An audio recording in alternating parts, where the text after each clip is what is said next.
Hey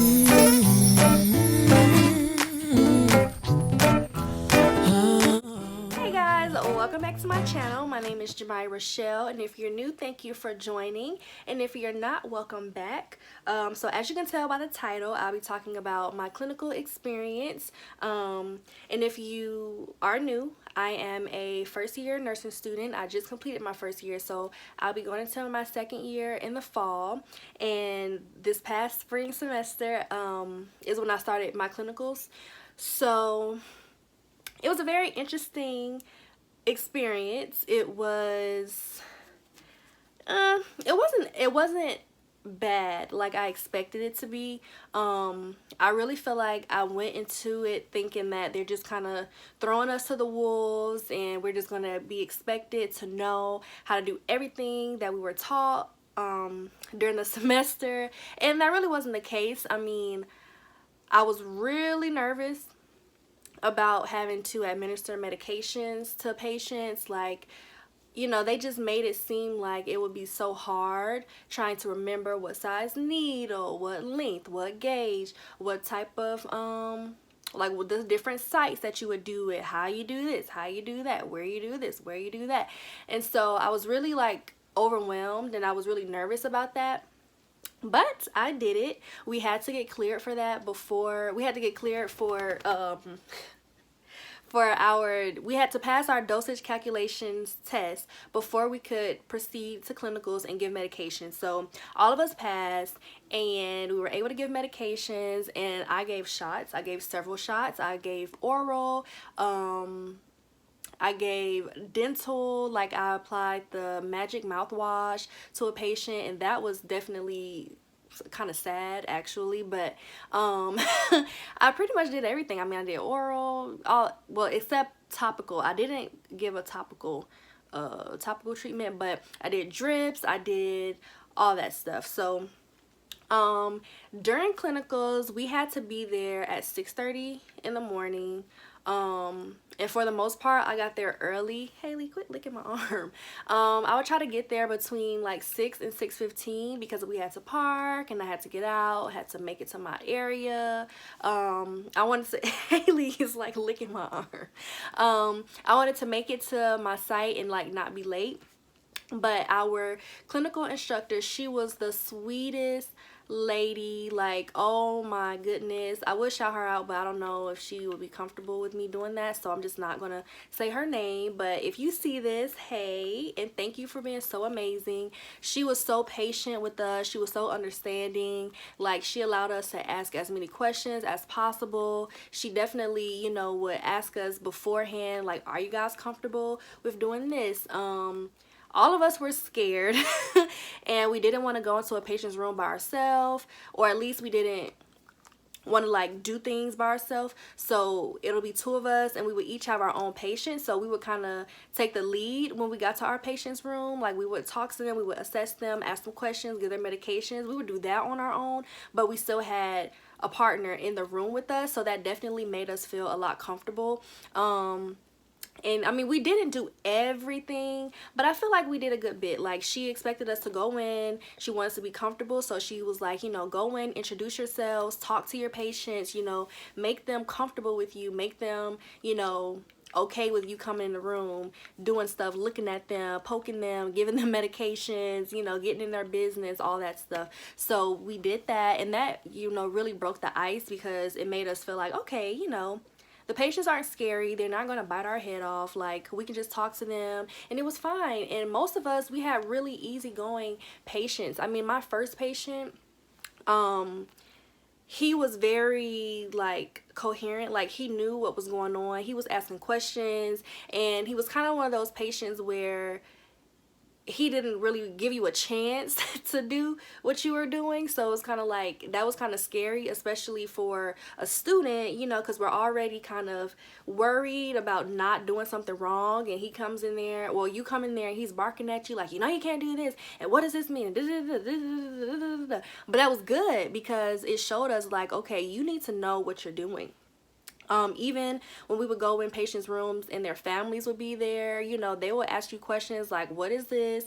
You know, anytime you go into a room and you're administering medication to a patient, you need to explain to them what this medication is, what this does, why are you giving it to them, so that they know what's going on. And if you don't tell them, they're going to ask you. And you know, that's just good bedside manners to let your patient know what you're doing. So then before you do it, before you give them a medication, what is it, you know, what is it for, what is it going to do? So that was really good that we learned that head on, and she didn't kind of just throw us into it. And luckily for my clinical group, we didn't have an instructor who just kind of had us sitting down not doing anything, so that was great. We had to do care plans on our patients, so we had to go in, assess our patients, ask them questions, we had to get their history, we had to know, you know, what's going on, why are you here. Sorry. So, you know, that was, she about to start playing. Look, see, she think it's a game, y'all. I'm so sorry. Haley, mommy, you don't want me to record? The good people want to know what's going on, okay? So, you know, overall, it was a really good experience. As far as supplies, it was pretty expensive preparing for clinicals. So we had to have our blood pressure cuff, which is inside of here.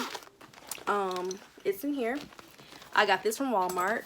And then we all had to have a stethoscope. I did not spend my money buying a $100 stethoscope. I got this from Walmart. It worked just fine. I passed my vital sign check off. I could take my blood pressure. I could hear.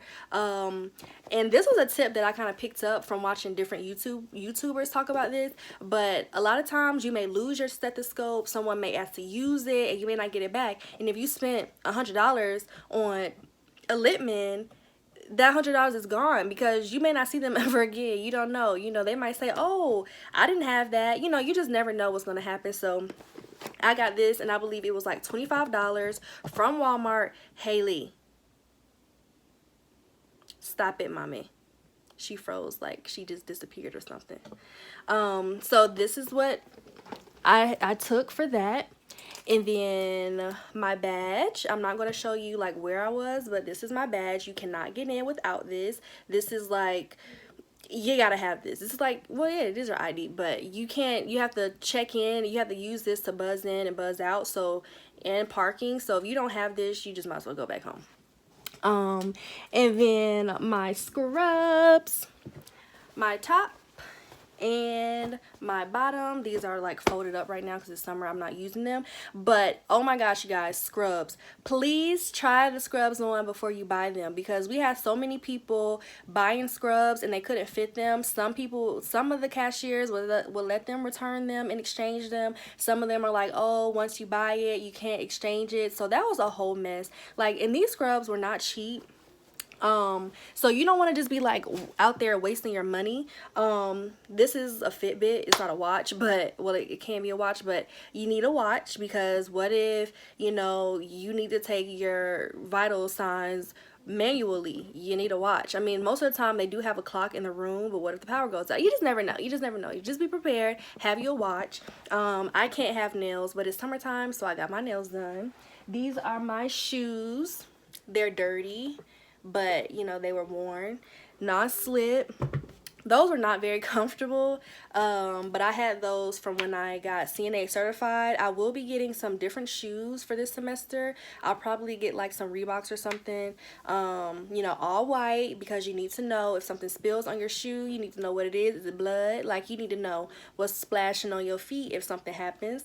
Non-slip. You don't need to be slipping, because what if you got to get somebody a bath, or what if something happens? If you go down, they going down. So, you know, you need to have some non-slip shoes. Hair was up. I normally like wore my hair up in a puff, to be honest with you, or I don't know, I'll insert a picture of like how I wore my hair or whatever. But yeah, I mean, guys, clinicals was not bad at all. We were there, I believe, ooh, it was so long. I think we were there from like 6:30 to 1 or 6:30 to 2 or something like that. And the way hours panned out, we ended up finishing early. So we love that. I mean, our instructor, she was amazing. The nurses at the hospital that we were at, they were not that nice all the time. Sometimes they were rude. They act like they didn't want us to be there. But you know what? You go in there, you have a smile on your face, you do what you got to do, you help them out. Once they see that you're helping them out, they'll be much more welcoming to you guys coming. But if you have any questions or any fears, just lay it to rest. You leave comments down below. Oh, and I'm one of those people that's funny with smells. Vicks, honey, I put Vicks on my right here up under my nose, and if I needed it, I popped it on. Wash, of course, wash my hands, pop it on. And then I think people also say you can use peppermint or like lavender or something, but I just use Vicks and that worked perfectly fine. But yeah, you guys, clinicals was not scary. You can do it. I'm excited for, my next semester of clinicals. I was on the med surg floor for my first semester, and next semester I'm taking med surg, so I'll be on the med surg floor again. So I kind of know what to expect, except I'll probably be doing a lot more. But just go in there, jump in, get your hands dirty. Don't be scared, even though I know you probably will be, but don't let fear hold you back, because at the end of clinicals, you don't want to feel like you didn't learn anything or you didn't do anything. This is what your career is going to be. You're going to be working in, well, you're not always going to be working in the hospital, but you're going to be working with patients. So you want to, feel like you're doing something. Like, don't be afraid. Just get in there, do it, get it done, ask questions. Don't let your professors or instructor make you feel like a question is a stupid question. If you don't know it, you need to know what you're doing, because you don't want to, hurt anybody. But that's it for this video. I didn't want to make it super long. Thank you guys for watching and joining in. I'm tired of saying I'm trying to stop saying but hit the subscribe button, like and comment, and leave your suggestions down below, and I will see you guys in the next video. Bye.